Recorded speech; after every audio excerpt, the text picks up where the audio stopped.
practice lies at the intersection of moving image, performance, and installation. She was born in Canada and studied fine art at the undergraduate level at Concordia University in Montreal. Subsequently, she studied at the graduate level at Goldsmiths University in London, where she received her MFA. Presently, Lynne teaches studio practice in the BA and Fine Art programs at the University of Hertfordshire in the UK.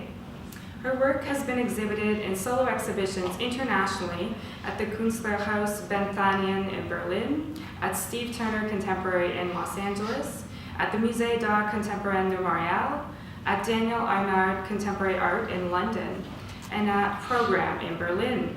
She has also shown widely in group exhibitions and also had wide screenings of her work. And some of these have occurred at the Palais des Beaux-Arts in Brussels, the Kunstverein Wolfsburg in Germany, the 10th International Istanbul Biennial, the Centro Cultural Monte Hermoso in Spain, Manif d'Art 5 in Quebec City, Oakville Galleries, 53 Art Museum in China, and the National Gallery of Canada in Ottawa.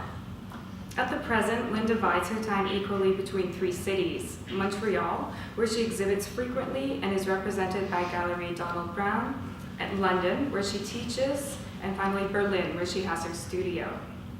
Tonight, Lynne is going to be in conversation with Dr. Susan Lord, the head of department and an associate professor in film and media here at Queen's University. She's also affiliated with the graduate program in cultural studies, as well as the departments of art and gender studies here at Queen's University. Susan Lord's research is located in the areas of cinema and media arts, cosmopolitanism, new media, gendered spaces and the city, and Cuban cinema and visual culture. Susan has undertaken curatorial projects specializing in media arts and worked with artist groups and artist-run centers for over 20 years. Her current projects are concerned with citizenship practices in the media arts and civic spaces of post-colonial worlds.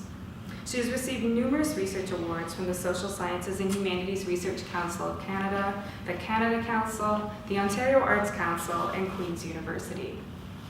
We will begin this evening with a presentation by Lynne Marsh, which will include screening of her work Camera Opera and the Philharmonie Project.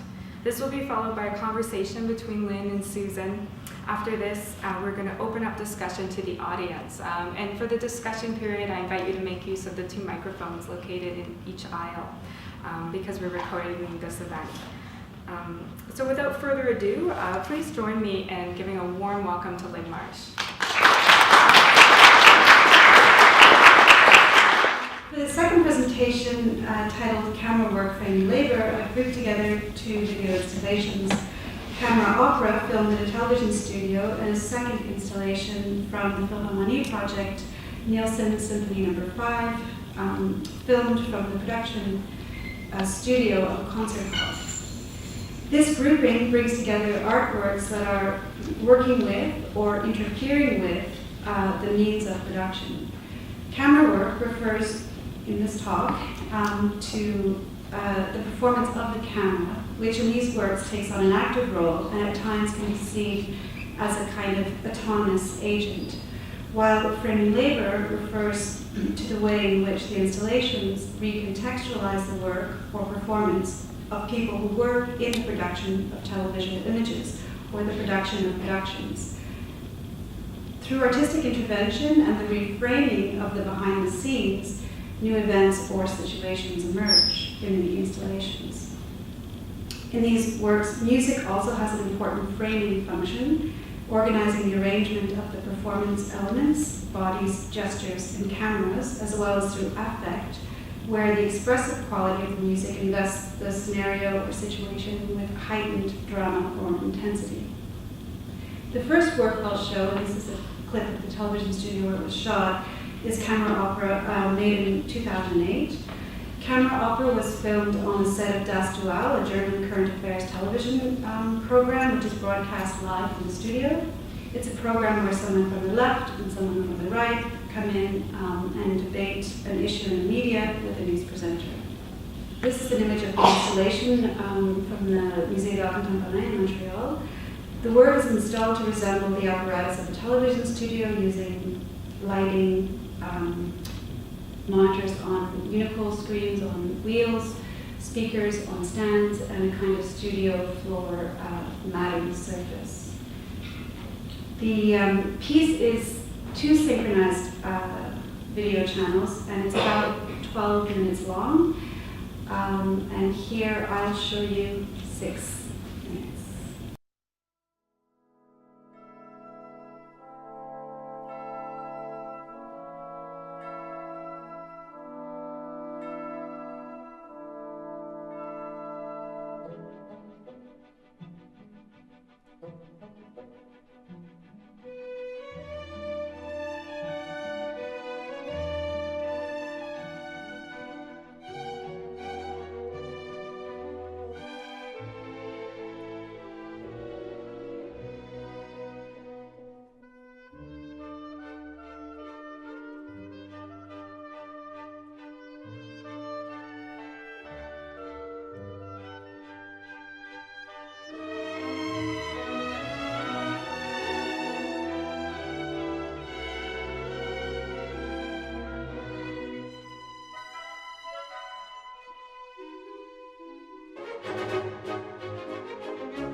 So Camera Opera developed out of an invitation to create a 1-minute video artwork for television. It was a co-commission between Télé-Québec and the Musée d'Art Contemporain, which would be broadcast during the summer in the space of commercials of 2008. So along with the 1-minute television spot, I developed this larger installation. And the basic concept, I guess, was to create a video artwork that restaged the filming of a news program where the news script or content was replaced with the mechanisms of filming, creating a kind of disorientating and overdramatic set of images, hence the title of Camera Opera, which also speaks to the media's construction of experience through the spectacular. So it was, in a way, I was trying to think about presenting television space on television to begin with, and then it developed into the installation. I wanted to reverse the role of the cameras in conventional news broadcasting. They became the subject, and the performance of filming became the action. The work denies the camera's traditional role of relaying information and instead exposes their participation and status as subjects. I began my research by observing the process of filming for live broadcast. I was able to watch from the studio audience and from the production control room where the composition of outgoing programming takes place. And I really loved watching the camera operators move, gliding across the floor with these wheeled tripods, and I began to see it as a kind of waltz or dance. And from the production control room, what really fascinated me were the views of the continuous camera feeds, essentially the outtakes, the shots where the camera was sort of searching for its frame or being dragged across the studio floor. And these sorts of incidental shots held another kind of intention, for me anyway, describing how a space is arranged or inscribed through and by the camera views. So I developed a pitch for the producer of Das Duell, David Jacobs, to use the studio and to make work. So I got permission and the collaboration of the entire crew and the presenter to work with them for a sort of a fixed time after the production of their program. I approached the shoot day as a kind of performative intervention. There was no chance to rehearse or pre-plan with the crew. I had to work with what kind of came out of that filming on that day. So my strategy was to design a sort of set of 5 choreographies for the camera operators, and I don't know how well you can see the drawings, so just where they would sort of be at the back of the room, and on the count of 3 they would move towards the presenter, 2 circling on the inside, 2 circling on the outside, 3 on the inside, 1 on the outside, 4 on the inside, and then them spinning around in circles themselves. So I directed them through these movements from the control room. So I'm in the control booth and I've got the headset on as well, and I'm sort of talking them through these kind of choreographies. We shot for 2 periods of 25 minutes each, kind of trying to replicate the length of programming that we would normally film. And from that material, I condensed it down into a 12-minute installation. In order to coordinate and facilitate the timing for the camera operator's movements, I played Strauss waltzes in the TV studio while we filmed. The choice of Strauss waltzes was really more as a tool. I'm not a Strauss fan at all, but I knew it would be familiar and readable and recognizable to the camera operators. And in the editing process, I used the music to sync all 5 camera feeds. So once I began editing, I realized that the music was really so essential to the work. It kind of not only described the sort of flow of cameras and camera operators, but it also added this sort of excess and punctuation and bombastic sense over dramatization of the images that I was sort of looking for, while at the same time nothing's really happening on the stage with the presenter. The cue that I gave the presenter was that it was the moment before broadcast, and she had her cards, and I just never give her that cue to begin. In the installation, the music is edited so that on the one hand you've got the right monitor matching the right side of the speakers and the left monitor matching the left side of the speakers. And so those moments where the music is in stereo are the moments where there's two filmed moments in time. When the music starts to slip out of sync, or when you have two sets of music happening at a different time, those filmed images are happening at separate times. So you get this kind of spatial sense through the music in the installation itself. I don't know if that's clear, but I can answer questions later. The next work I'll show is shot on site at the Berliner Philharmonie Concert Hall. It's the second in a series of 3 installations forming the Philharmonie project, and some of you that were here last week would have seen the Bruckner piece.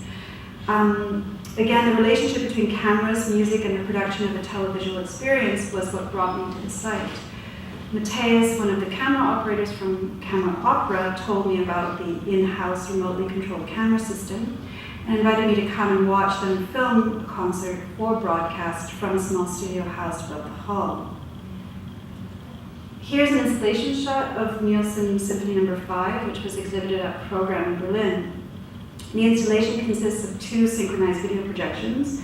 One video is the production team, and you see the face. This is the video of the production team filmed on the night of them the night that they're filming a concert for broadcast. And the other video is a dry run. It's a rehearsal of the camera shots that they're going to perform for the concert, filmed just before the concert. And that'll become a bit more clear when I show you the work. The videos are separated by this dividing ramp that dissects the room on a diagonal basis. I worked with architects June 14th, who designed and constructed the architecture for the installation. So you kind of come into the space underneath, in a way underneath this sort of stage, underneath the ramp, and there's a little alley or a little way that you can kind of come down the side. The structure creates 2 spaces that recall both auditorium seating and a backstage apparatus. The split is subverted by placing the control room above and the stage view underneath. So I'll show you the 2 video sequences. First, the team. Und ab. 24, Achtung, 4, 6, 5, 4, 3, 2, 1, 0 und 125, Achtung, 2, 26, Achtung, 5 und 27, Achtung, 6 und 28, Achtung, 3, 29, Achtung, 5. 5 ist noch nicht umgebaut. 5,23. Und 30, Achtung, 2. 5,23. Die 1 kascht oben links in der Ecke. 33, Achtung, 4. 5,19. 32, Achtung, 5. Brauchst du rein? Kann die 5 mal umgebaut werden? Und 33, Achtung, 6. 24. 34, Achtung, 2. 4,22. Und 35, Achtung, 1. 5,8. Und 36, Achtung, 3. 2,19. Soll ich die mal reinfrufen? 36, Achtung, 3. 37, Achtung, 6. 1,44, okay. Guck drauf, dass ich sie dann enger mache. 1,44, ja? Ja. Ich hätte schon drauf. 3,4. 38 oder was? 38 läuft, Achtung, 1. Achtung, 1. 1 korrigieren nach links. Und 39, Achtung, 5. Ist noch nicht. Und ich bist drauf. Okay, Nächstes ist 5. Im nächsten Bild gehst du in die 5. Und Sofort 40, links Achtung, weg. Geh auf 2, die 5 links schwenken, 6, ungefähr ein Pult 5, weiter. 4, 3, 2, Und kommt zum Stehen. 1. Und 44, Achtung, 4. Und bei der 5, 15. Und 42, Achtung, 5. 2,25. Achtung, Seitenwechsel. Wir wollen echt die 4. Und sag mal, 43, Achtung, 1. 10. Mach mal nur erste, zweite, mach mal die dritte. Passt. Okay. 44, Achtung, 4. 5, 5. Pünktlich. Und 45, Achtung, 5. Seitenwechsel. 46, Achtung, 2. 4, 7. Enge Gruppe Violin. Guck mal, ob das stimmt.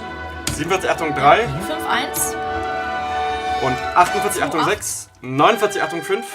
93. Nächste nichts. Und 50, Achtung 3. Immer schnell die Schnitte ansagen, bitte. Und 51, Achtung 4. Und 52, Achtung 2. Achtung, Seitwechsel. 53, Achtung 1. 34. Gut. Und 54, Achtung 6. 37. Und 55, Achtung 5. 1,27. 5 näher ran. Und 56, Nächstes Achtung Bild. 4. Bleib. Bis drauf. Nichts. Achtung, was? 4. 57, Achtung 2. 5. 58, Achtung 3. 4,32 ist das erste Verbot. Und 59, 2,4. Achtung 1. 60, Achtung 4. 3,7. Nächste nichts. 61, Achtung 2. Nichts.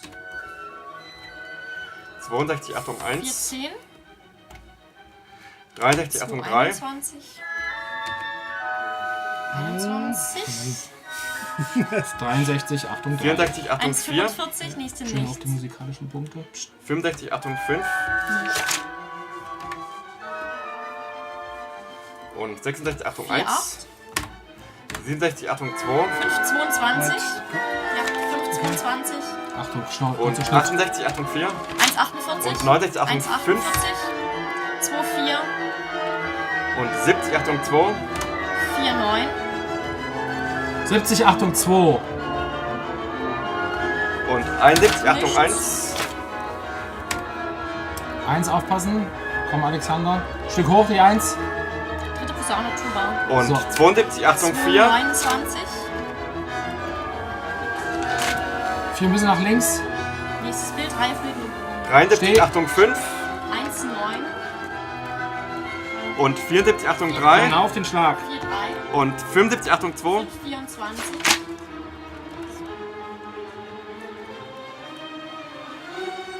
Und 76, Achtung 1. Und 77, Achtung, Drei. kurze 5, dann die 4. Rechtzeitig. 78, Achtung 4. 1,45. Nächste nichts. 79, Achtung 1. Sag mal der 4, das wird gleich die 4,36 schnell. 80, Achtung 4. 4,36. 81, Achtung 5. 1,4. Nächste nichts. Pünktlich. 82, Achtung 2. Sehr gut. 4? Haben wir schon? 4 was? 4 nichts bleibt. Und 83, Achtung 1. Und 84, Achtung 6. Nichts.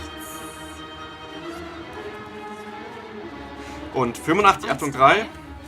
Nächste nichts.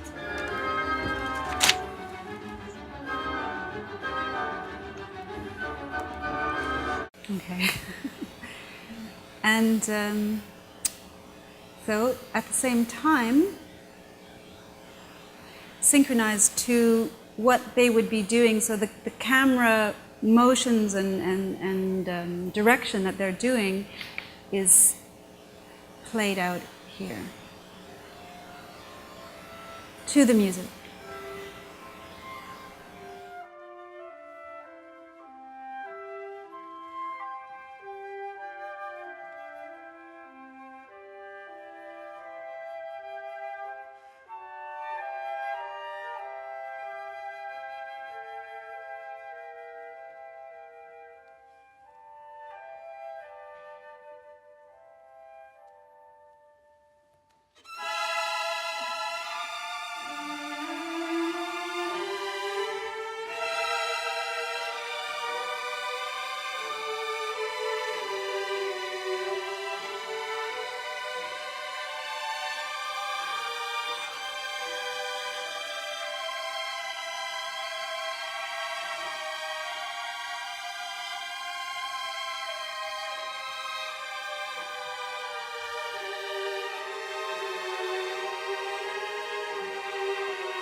control cameras that are installed in the hall.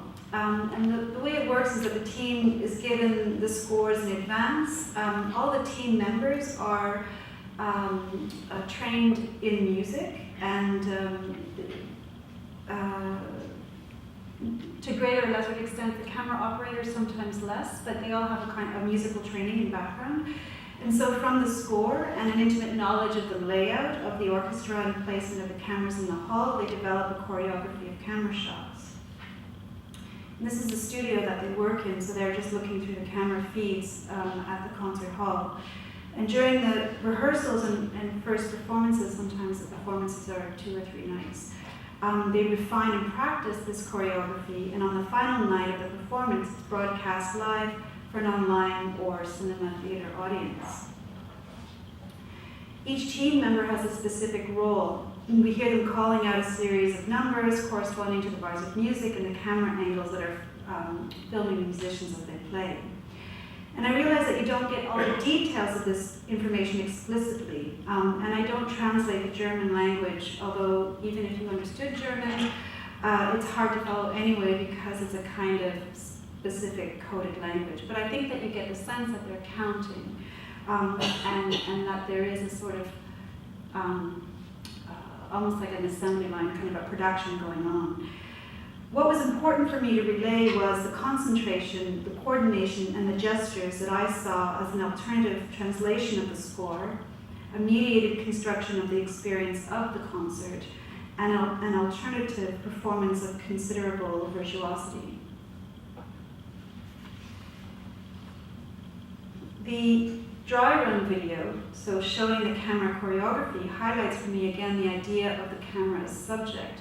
I'm quite interested in how the camera performs its choreography without the intended subject, so the musicians aren't there. And in this absence, there's a substitution for the intended subject for the shot itself. And this brings the emphasis back to the camera as a kind of performer. Again, the framing is often incidental. We see a narrative going on in the background. This is the sort of hour or so before the concert, and in the beginning of the piece, it's very quiet, and then technicians come on stage and start arranging the instruments and putting out the books. But all of this is kind of going on in the background and not really for the camera. So the relationship between what's being filmed and what is happening is sort of has a kind of disjunction in a way.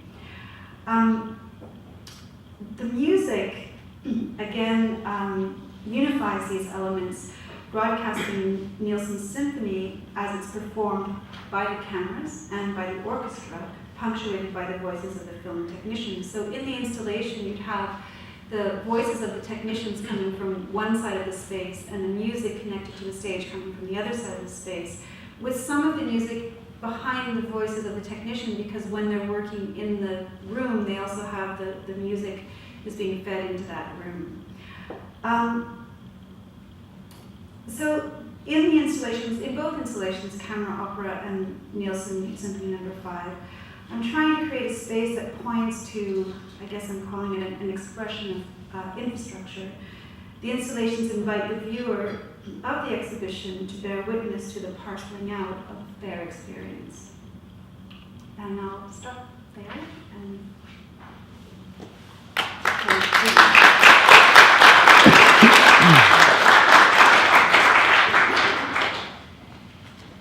So I was at the first presentation, and then I went to hear you speak in the Cultural Studies seminar the other day as well. And I came to visit you in the studio. And every time I feel like I have something like thesis-like or something to say about your work, and then I see, and I come to another event, and then it unravels, and I just let myself go. But there are a couple of things that have kind of come to the surface. So I'm going to start by just asking you if you could elaborate a bit on the way in which you're thinking about and using the idea of labor. So we had a brief chat about this in your studio, but I'll set that question up a little bit by saying that you talk about, in your talk, you talked about the production of production, and that's what you're filming, that's what you're displaying. So there's this kind of the display of labor of the production. And you're also obviously involved in showing the creative time, in the sense of the politics of time in a maybe a soft P way at this point, but of creative labor. The way in which there's a kind of labor drama of labor, and that you really get in both the works, where it's the intensity of the people who are doing the filming and the recording, and you have their skin and hair and the sweat and their pleasures or so. So I just these days people are, for every few years people reinvent ways of talking about the relationship between art making and labor. And recently-ish, some people have been talking about the shift from work to occupation, or immaterial labor as a result of information economies and things like that. So these are just some kinds of bits of terrain of discourse that's out there, and I just wondered if you could talk a little bit more about how you're thinking about labor in the way that when you talk about your engagement with production. Mm-hmm. It's not really a question. Okay. I guess, I haven't really thought through this thesis so much, but I'm fascinated with, and I almost want to use the word virtuosity, like that there's a kind of specificity in a lot of this production around the spectacle, or around these kinds of productions of events, and I think on the one hand kind of just fascinated by it, and also interested in interfering with it or playing with it somehow, and at the same time, I'm also interested, I guess I'm also thinking about the labor of the camera as an apparatus, or as what it does and the work that it does, and in a sense how it's shaping this experiential. And in the installations themselves, I think what I'm trying to do is maybe pick these apart a little bit and try to create another kind of configuration of them. I mean, it's still, I don't want to just document what's going on behind the scenes necessarily, although it's almost sometimes enough because I'm very fascinated by it, but I want to somehow have this interruption or interference that I was talking about. So yeah, and I'm thinking about those moments of, in these works they're pretty active, but maybe with camera opera the presenter isn't, so the moments that are about pause, about support, about anticipation, about not just when there's a kind of activity happening, are also the moments that I'm quite interested in. I don't know if that sort of answers. Yeah. That's. I just wanted to hear you talk more about that. Mm-hmm. And now that you mentioned the camera opera, one of the things that is so dramatic about it is this incredibly intense visual field. Like, it's so packed with surfaces and with the apparatus, and there's so much to see. And then there's this incredible music that's playing, that there's so much to hear, and then there's this figure there who's just standing there in the midst of all of this intensity, right, of affect and of visuality and all of that. So it made me, okay, I'm a film prod, so I'm sorry. But it made me think of Siegfried Kracauer and his 1920s stuff that he was writing about the picture palace and the cult of distraction and these ideas of a pure externality and that the glitter of the spectacle of the space in which something is seen, and the something that's seen sort of matters almost not, in this other thing that is where all of this sort of parceling of affect is taking place. And so I just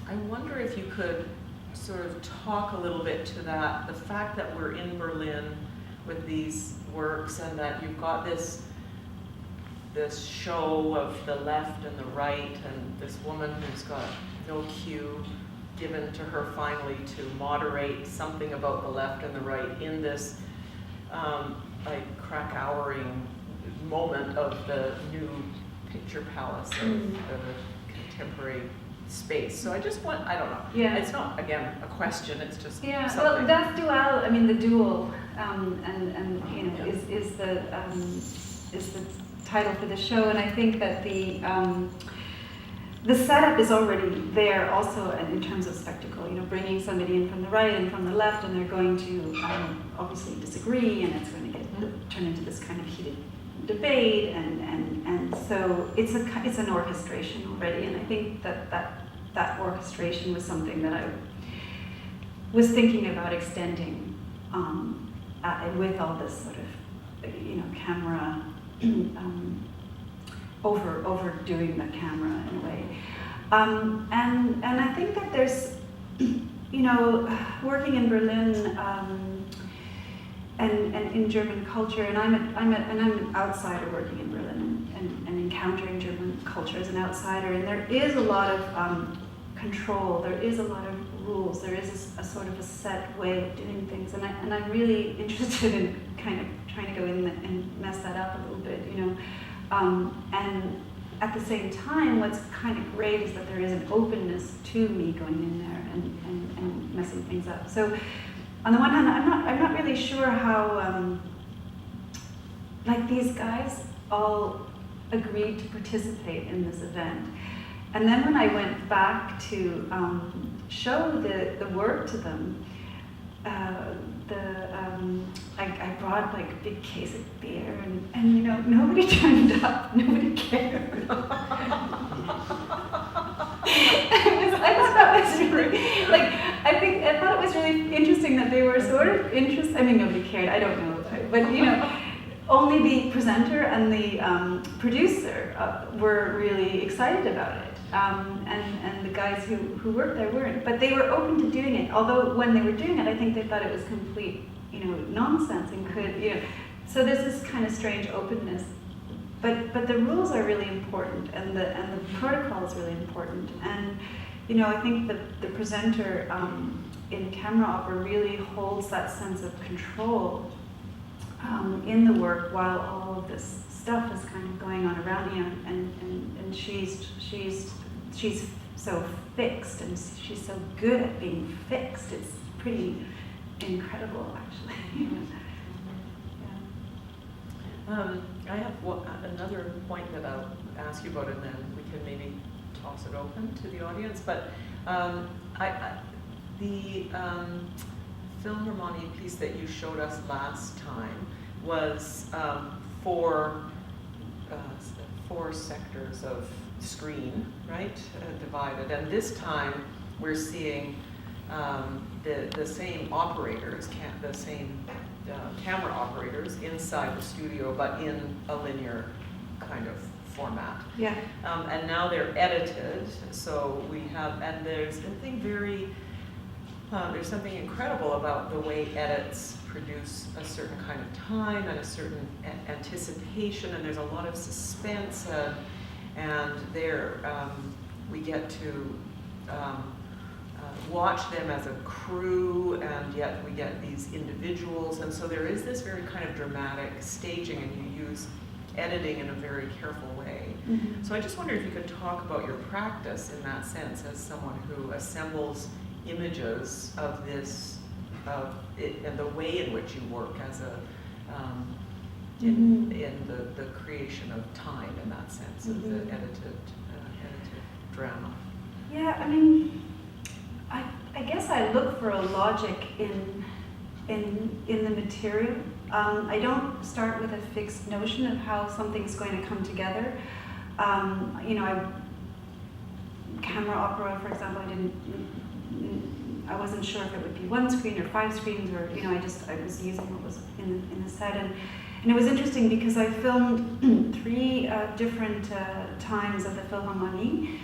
There were 3 different teams, so the Bruckner team is a different team from this team, and each team has a very different way of working. And I think the Philharmonie purposely uses different groups of people because they also have a different way of filming, and so for different music, like the Bruckner is more bombastic and has these kind of more gruff guys, and these guys are much more technical and in the way that they work. And what happened was, and I did a number of different things. So I filmed all the teams, but I filmed the stage. I did a couple of other exercises as well, and it sort of happened that each installation had its own logic that really kind of came from the material, and so I can't put my finger on it exactly, but it's sort of for me the work really emerges in the editing process. So I have certain ideas about, of course, how I want to frame things, and I generate a lot of material, but the editing and the installation always comes sort of from that material. So I play with it and try to see about how does that material then speak to me. So for example, in the Bruckner piece, which some of you saw and some of you didn't see, that televisual screen, the screen that they're looking at, where they're seeing multiple feeds, really came through as a sort of logic, and that was because of the way that certain characters were animated and the gestures that were happening across the screens, and that started as, again, just a kind of I wanted to see all the feeds at the same time. I broke them into 4 squares and I watched the whole thing and I went, oh my God, this works. Like, don't touch it, Whereas when I did that with the Nielsen piece, it didn't work and it didn't translate. And what happens in the Nielsen piece, which I think is quite strong, is the sense of the activity is less visual. In Bruckner, the activity is very visual, and in Nielsen, the sound of the other technicians' voices that are happening behind, so you have the guy with the glasses is the camera operator, and you hear all this stuff that's coming at him, and it feels almost like like a stock trading floor or something, this buy and sell, this is intense, and this is all coming at him. So that was something that I really wanted to come out in the edits and in that single screen version, and the choreography for that Nielsen piece. So also the music is very, the music is a modernist piece of music from 1920s. So the architecture of the hall itself seemed to me to fit with that music. And because the music has this, it's a kind of march, and it has these moments where the harmonies kind of collide, and it gets sort of angular in a way. And so the type of seats and the way that the architecture of the stage is laid out just seemed really appropriate. Whereas in Bruckner, it didn't work. I tried filming musicians warming up for Bruckner, didn't work. So I test things out, and that's how it comes together. Well, that's great. Thank you. Are there questions from the floor? Jan. I'll go to a mic. Thank you. It's kind of silly, but it's a really simple question, Lynn. Just with this on the screen, I'm thinking about the staging in the exhibition stage of the Nielsen piece. And I just wanted to invite you to tell us a little bit more about the staging and how you were thinking about that. So if I understand it, when these people, they can't see the other piece. It's underneath. Yeah. Yeah. So I didn't want you to be there's a tiny, in the first slide I showed, there's a sort of tiny spot in the installation where you can kind of almost see, you can see that there's two projections, but you can't watch them both very well. So I wanted them separated. I didn't want you to have that, very, like, look at the guys push the button and see what happens to the button necessarily. The way the architecture in this piece works is that it divides. So the idea was, okay, let's think of how to divide the room so that two projections can happen in the same room, but also trying to think about seating and a site. So we decided to divide the room on a diagonal basis. So the ramp starts at the back wall and then goes all the way across the gallery and ends at the front. And the door, you come in under that architecture. And there's a sort of a hallway that runs along the side. So the stage view is set underneath where all the scaffold that's holding up the ramp. So you have that sense of a kind of backstage or an apparatus.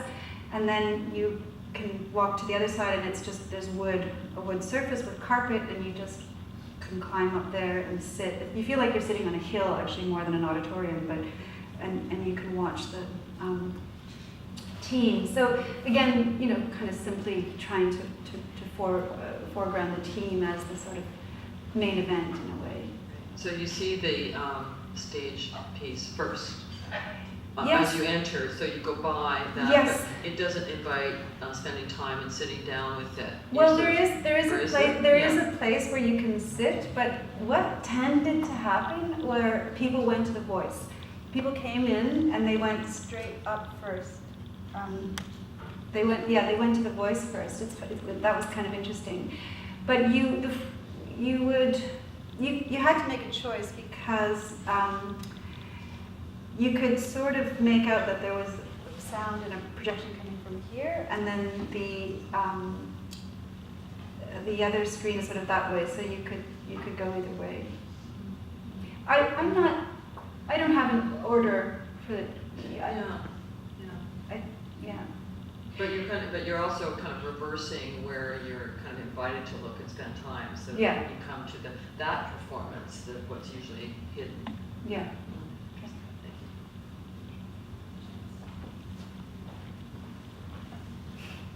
Gary, you could use the mic, please. Thank you. Yes, we need people to use it. It's being recorded, so we're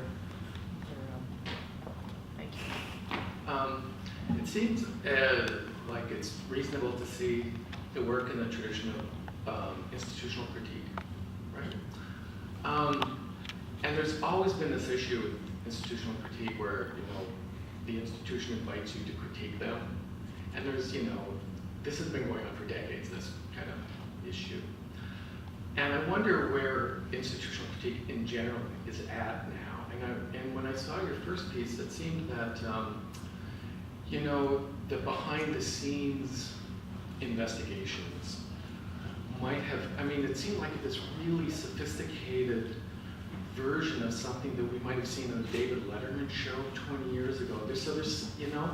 There's something else going on here. And it seems like it's really not so much about ideology critique now as it is about, some kind of playful investigation of the apparatus and maybe some kind of an aesthetic supplement to that spectacle. And I don't know, it's just an observation. I guess my question is whether you think that observation is fair. I do think the observation is fair, and I'm not reading or thinking. I think it's aligned with institutional critique, I guess, but I'm not thinking along those lines necessarily.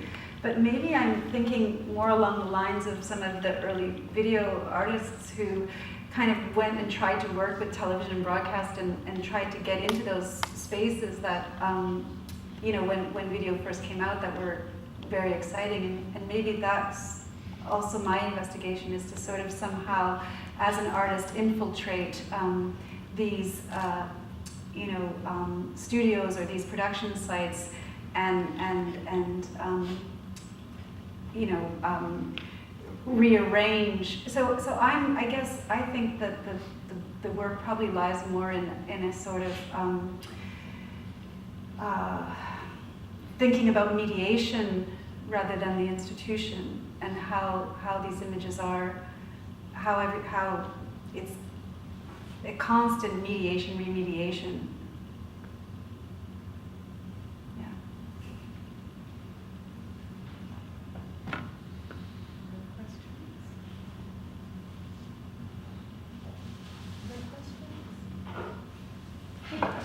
Good. Sarah has a question. Okay, for Lynne, I want to ask you, I was really struck when you talked about the ambivalence of the camera operators in camera opera and how they felt about your production of that work. I was wondering if you could speak a bit about the Philharmonie project and how the camera operators in that piece perceived your project and your reaction. Yeah, it was interesting. The guy who's sort of the conductor of the team, who's signaling the cue for the camera, is he was super nervous, and because I had a camera on his but beside his monitor, and then there were two of us with cameras on the side, kind of, and it's a tiny space, and he was before the. And I'd been in the room observing. I'd kind of been working with them and other teams, or observing them and other teams, and photographing and filming a little bit myself for a while. But when we actually did the shoot, there were like 4 cameras in there, and he said, "Oh my God, I'm too nervous. You can't do this. You can't film." And I said, "Jorg, the minute that music starts, you will not know I'm here. Like really, they are so concentrated when they're working that." They just didn't give a shit. Like, honestly, they didn't even know it was like that we weren't even there. And it's almost, they almost like are holding their breath for 45 minutes. That's what it feels. I mean, they're not, but it's that. And so that was really interesting. And then when it was over, he kind of, and eventually he became aware of his surroundings and his space again. He kind of looked up and went, "You were right," like no clue. They were more interested in seeing the material afterwards and coming to the exhibition, and I think that's also because I don't know.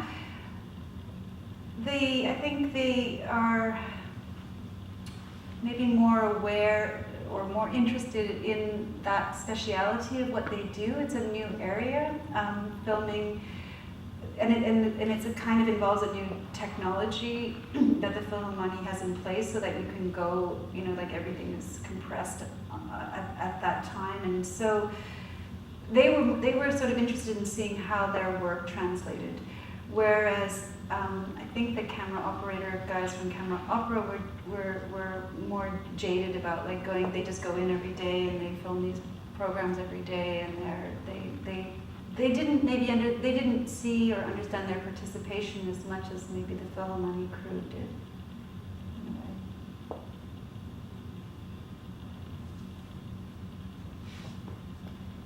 Any final questions?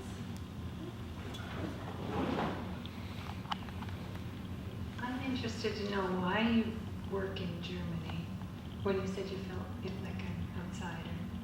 Oh, a couple of reasons. I did a residency there, so I've been based in Europe for a while, and have made work in London, and I did a residency in 2007 in Berlin, and kind of found I have often tried to infiltrate or get into these sort of situations or into some kind of institution or something, and I found that there was a an openness in Berlin anyway, and I think that a big part of it is that the imperative to make money is not so strong. It's a very culturally active city, and you don't need a lot of money to live, and so that pressure is off, and people have time for things. Whereas in London, even when people are interested, money is time, and so it's hard to find. It was getting hard for me to get into things and do things. There's a little biographical thing there too. I'm adopted, and I found out later on that my birth mother was German, so I've been kind of interested in sort of that, some of the sort of cultural stereotypes actually of Germanness. But that's sort of side thing. It was mainly just circumstances that brought me there, and then finding people that are interested in and want to cooperate on these kinds of projects or collaborate on these kinds of projects.